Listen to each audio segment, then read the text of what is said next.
Bienvenue.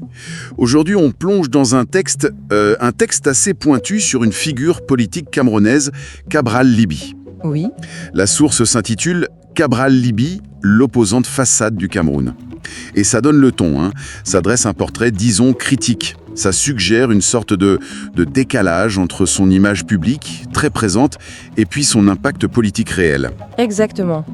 D'entrée de jeu, l'idée forte de ce document, c'est que derrière cette image de l'opposant jeune, moderne, il y aurait peut-être une stratégie politique qui, au final, ne bousculerait pas vraiment le pouvoir en place. Voire qu'il le servirait, selon cette analyse spécifique. C'est ça. Le texte utilise ce terme « opposant de façade ». En gros, quelqu'un qui donne l'impression de s'opposer, mais sans vraiment remettre en cause le système.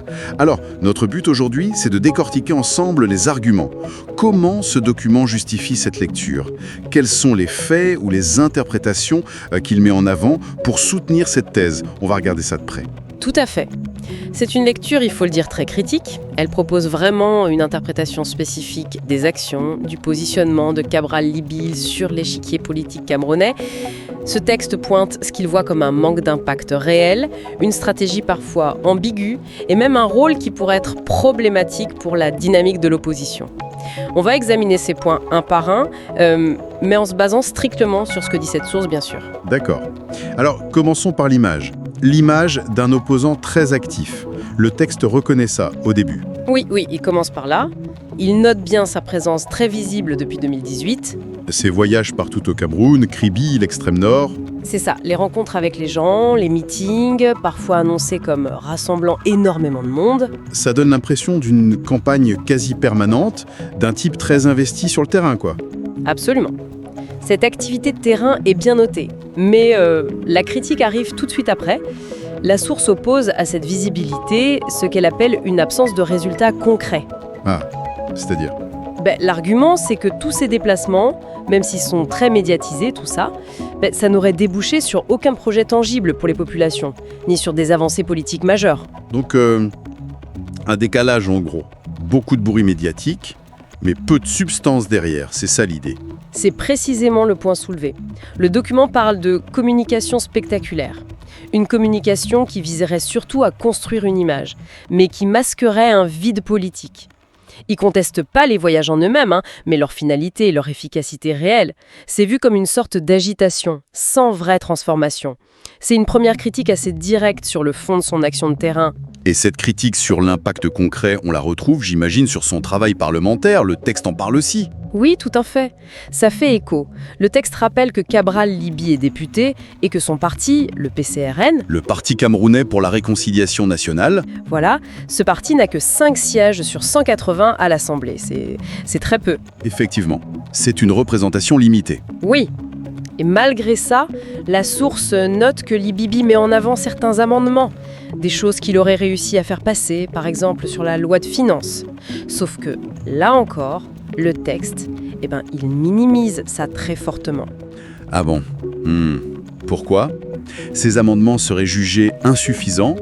Selon le document, il n'aurait eu aucun effet réel, aucun impact significatif sur la vie quotidienne des Camerounais. Rien de concret. Et puis, surtout, il pointe autre chose. Les grands scandales que Libye dénonce publiquement. Oui. La source cite des affaires liées aux contrats miniers, aux infrastructures de la CAN, la Coupe d'Afrique des Nations, ou même la gestion des fonds Covid. Malgré ces dénonciations, ces affaires resteraient sans conséquence. Pas de suite judiciaire, pas de sanctions politiques pour les responsables présumés. Ça n'aboutirait pas. On pourrait dire qu'avec 5 députés, c'est difficile d'avoir un impact énorme au Parlement, non ? Qu'est-ce qui est spécifiquement reproché ici ? C'est une bonne remarque. Mais la critique du texte ne porte pas tant sur la difficulté objective, qui est réelle, elle porte plutôt sur la communication qui est faite autour. Le texte suggère que Libye se servirait de ses quelques actions parlementaires pour polir son image d'opposant actif, efficace, alors que sur les gros dossiers, les scandales qu'il met en avant, les résultats concrets manqueraient. D'accord. Du coup, la conclusion de la source est assez sévère. Elle parle de poudre aux yeux. Ça renforce encore cette idée d'une différence entre l'image qu'il projette et son efficacité réelle sur le terrain politique. Compris. Passons maintenant à la façon dont il critique le régime en place. Celui de Paul Biya, au pouvoir depuis très longtemps. Plus de 40 ans, oui. Le texte dit bien que Libye dénonce ce régime. Il le qualifie de vieux, corrompu. Oui, il note ça. C'est une posture d'opposant assez classique, on va dire. Les mots sont là. Régime vieillissant, corrompu, à bout de souffle, la critique est explicite. Mais, Il y a un mais, j'imagine. effectivement, l'analyse que propose ce document, c'est qu'il y aurait là aussi un décalage entre la force des mots d'un côté et la nature des actions entreprises pour vraiment contester le pouvoir de l'autre. Quand il s'agit d'actes concrets, notamment lors des élections par exemple, là, Libye deviendrait soudain prudent. C'est le mot utilisé par le texte. Prudent. Et comment ça se traduirait, cette prudence, selon la source ? Le document donne des exemples, comme apposer des timbres sur de procès-verbaux électoraux ou déployer des observateurs citoyens pendant les votes. Ce qui est légal en soi, tout à fait légal. Mais ces actions sont jugées symboliques et inefficaces par la source. Inefficaces pour vraiment empêcher les fraudes ou contester sérieusement les résultats. L'argument central ici, c'est que Libye critique, oui, verbalement, mais ces actions resteraient dans un cadre qui ne menace pas fondamentalement le pouvoir du RDPC, le parti au pouvoir. Et c'est ça qui amène la source à parler d'opposants contrôlés. C'est fort comme terme. C'est très fort, oui. Ça suggère qu'il jouerait un rôle d'opposant, mais en restant dans des limites tolérées par le régime, voire définies par lui. C'est exactement l'interprétation qui est proposée par ce texte. Une sorte de critique calculée, qui permet de garder une image d'opposant, mais sans jamais franchir la ligne rouge, celle qui pourrait vraiment déstabiliser le système. Ça colle parfaitement avec la thèse de l'opposant de façade. D'accord. Alors, au-delà des actions et des critiques, il y a aussi ses propositions politiques, notamment sur la crise dans les régions anglophones, un sujet brûlant au Cameroun. Un conflit majeur, oui. Le texte parle de son idée de fédéralisme communautaire. Comment cette proposition est analysée ? Alors, Cabral Libye présente ça comme une solution possible, oui. Le texte dit même qu'il la présente un peu comme une sorte de remède miracle. Et la source ? Sceptique, j'imagine. Radicalement sceptique. Elle affirme que si on regarde de près, cette proposition manque cruellement de substance, de concret. Qu'est-ce qu'on lui reproche, au juste ? D'être trop vague ? C'est ça. Le texte utilise des mots comme rien, mots savants, promesses vagues. L'idée, c'est que derrière le nom, qui peut séduire, il n'y aurait pas de mécanisme clair, pas de définition précise de ce que sont ces communautés, pas de modèle institutionnel vraiment détaillé. Pour la source, c'est un discours qui peut plaire à une partie de l'opinion, fatiguée, c'est sûr, mais ça n'offre pas de vraie feuille de route pour la résoudre. Et pourquoi adopterait-il une position aussi floue ? D'après cette analyse, quelle serait la stratégie ? La source y voit une stratégie délibérée. Justement, cette ambiguïté lui permettrait, selon le texte, de ratisser large sur le plan électoral. C'est-à-dire, Plaire à ceux qui veulent une solution à la crise, mais sans faire peur à ceux qui craignent une partition du pays ou un changement trop brutal. Ça lui éviterait de prendre des risques politiques avec une proposition de vrai changement qui pourrait diviser. malin, d'une certaine façon. Et le texte ajoute que ça lui servirait aussi à contrer les accusations de tribalisme qu'on lui fait parfois. Bref, le document voit ça comme une approche opportuniste qui privilégie l'ambiguïté stratégique, au détriment de la clarté du programme. D'accord.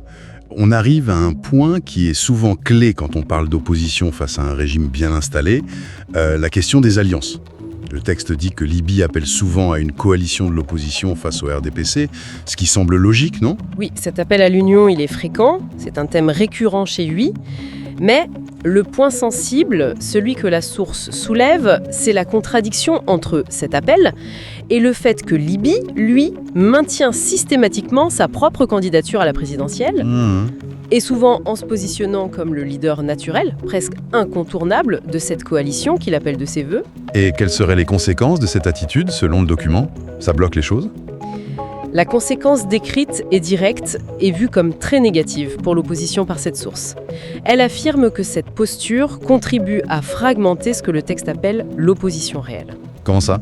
En maintenant sa candidature, en posant ses conditions, il rendrait plus difficile, voire impossible, la création d'un vrai front uni. Un front capable d'être une alternative crédible face au parti au pouvoir. Du coup, l'opposition resterait divisée et donc neutralisée. C'est une accusation très très sérieuse. Ça voudrait dire qu'il participe à la division même qu'il dénonce. C'est exactement l'argument qui est avancé. Et le document va même plus loin en fait. C'est-à-dire ? Il affirme que pendant que toute l'attention médiatique est focalisée sur les meetings de Libye, sur ses déclarations, sur ses manœuvres politiques autour de cette histoire de coalition, le statu quo, lui, il perdure, tranquillement. Et la conclusion de la source sur ce point est sans doute la plus dure de toutes. Elle soutient que Cabral Libby jouerait, de fait, un rôle essentiel dans le maintien du système qu'il prétend combattre. Waouh! Donc plus seulement inefficace, mais carrément fonctionnel pour le régime. C'est ce que le texte suggère très fortement. Un élément qui, objectivement, aiderait à la perpétuation du régime en place. C'est une critique extrêmement lourde si elle était fondée. Pour finir ce tour d'horizon des critiques du texte, il y a un dernier point sur la construction de son image publique, mise en parallèle avec ce que la source voit comme un manque de réalisation concrète. Oui, c'est ça. Le document revient sur les outils de communication, très modernes, très efficaces, utilisés par Libby. Ses livres, ses interviews, sa présence massive sur les réseaux sociaux, les vidéos. Il est très présent en ligne, c'est vrai. Très. Et tout ça, selon l'analyse proposée, ça viserait à construire très méthodiquement une image. L'image du leader visionnaire, jeune, dynamique, proche du peuple, porteur de solutions. Mais sans surprise, j'imagine, le jugement final de la source reste négatif. Tout à fait. Le verdict reste cohérent avec toute l'analyse élaborée. Derrière cette image très travaillée, derrière les mots, les postures, il n'y aurait, selon ce texte, rien de concret. Les promesses, des lettres mortes, les discours, des vitrines, belles peut-être, mais qui masquent une absence de contenu politique solide ou d'action qui change vraiment les choses. Et les termes utilisés sont forts, je crois. Très fort. Le texte le qualifie de comédien politique, et même d'écran. Un écran utile au régime de Biya qui lui permettrait de respirer encore. Comment ?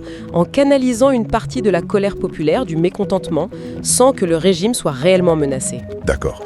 Si on essaye de synthétiser la perspective globale de ce document qu'on vient d'explorer, quelle serait l'idée centrale ? L'idée centrale, je dirais, c'est celle d'une disjonction. Une disjonction profonde, peut-être même totale, entre l'image que projette Cabral Libby et l'impact réel de son action politique, tel qu'il est évalué par cette source en tout cas.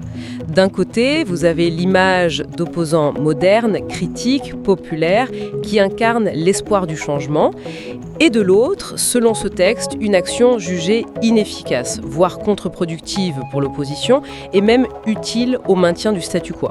Donc la forme prendrait le pas sur le fond. C'est exactement ça. L'argument fondamental, c'est que la forme, qui est très travaillée, l'emporte tellement sur le fond qu'elle finit par masquer le fait que ce fond est soit inexistant, soit même nuisible à la cause qu'il prétend défendre. Résumons la position de cette source précise alors.